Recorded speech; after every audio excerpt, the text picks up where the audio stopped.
Hello everyone and welcome back. Today we're looking at the Regulator Q2 System Patrol Cruiser. Um, Unfortunately, I don't have a picture of this. I'm getting home a little later from work, so I didn't really look very hard, and I admit that. So um, you will see on the next screen that we're going to have a picture of the Q1. I do want to make sure that I make you aware of that. So we did do the Q1 earlier on. I don't remember when we did it, but we did do that one earlier on. This is the Q2. So this is the upgrade to the whole series. This is also known as the Regulator. It was a Scout Starship manufactured by Lonar Corporation. The Regulator XQ2 was 150 meters in length and could transport up to 15 troops and 500 metric tons of cargo. The vessel required a crew of 9 to operate, with 5 of those on board serving as gunners for the ship's laser cannons. As with the IPV-1 system patrol craft, which was the earlier model, the Regulator was not equipped with a hyperdrive. They were used to patrol spaces that were already pacified. Two of these vessels served in the Battle of Bisteril. I'm going to mess this up. Bisilarius at the Bisilarius resupply base. Now, behind the scenes, the XQ2 appeared in the West End Games Star Wars Game Master kit. It was the adventure Return to Bedlam. One of the suggested actions was to capture the XQ2 and use it to run the blockade at Bedlam. So really, that's where we get all of this from, and that's it works hand in hand with the stats that we're going to have here next. All right, so um, looking at the craft that we have, like I noted before, that is the picture of the Q1. I believe it was the Q1. Let me look over here at the stats. It's the XQ1 patrol craft. That's what that picture is actually from. That is an 80-meter long craft where when we look at what we have now, this is actually 150 meters. So almost twice as big as what the original one was. So this is an inter-system patrol slash customs craft. It is at capital scale. Like I said before, it's at 150 meters long. Has a crew of 9, 5 gunners. Let's see, a skeleton crew of 5 can operate this, and it's going to be at a plus 15 difficulty for operating the craft. Your standard operators are going to have a capital ship gunnery of 4, capital ship piloting of 4, capital ship shields of 3, 3D plus 2. That's your average person. We do have enough room for 15 passengers, as I was stated before.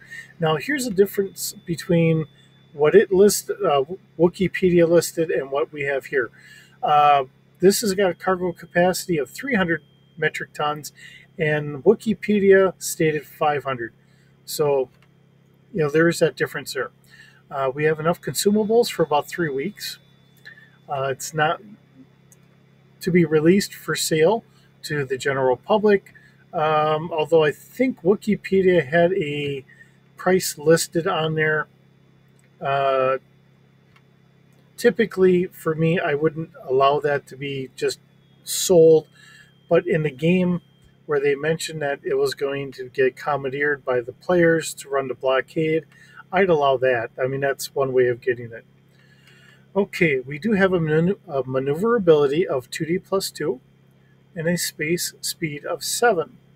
Atmospheric wise, it can go 1,000 kilometers an hour, and it has a hull of 4D, so it is fairly rough and rugged.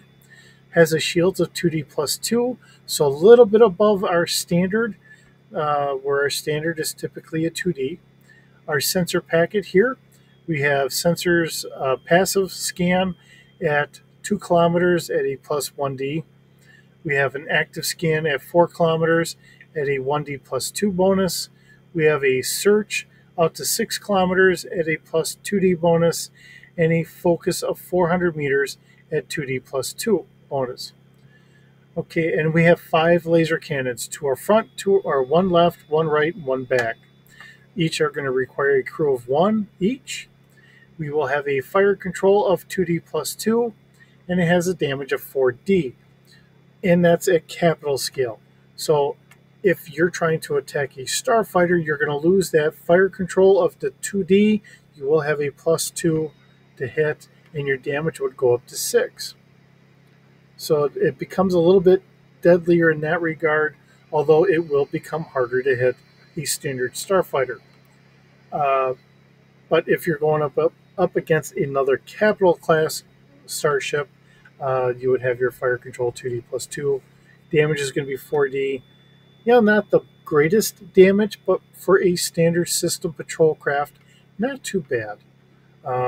And like it's been stated before, this is for an area where everything is pacified, so it's not like you're worrying about a lot of incoming attack craft or whatever else. It's just there to make sure you're stopping people, checking to make sure that they have proper um, customs paperwork and everything else, and everything seems legitimate.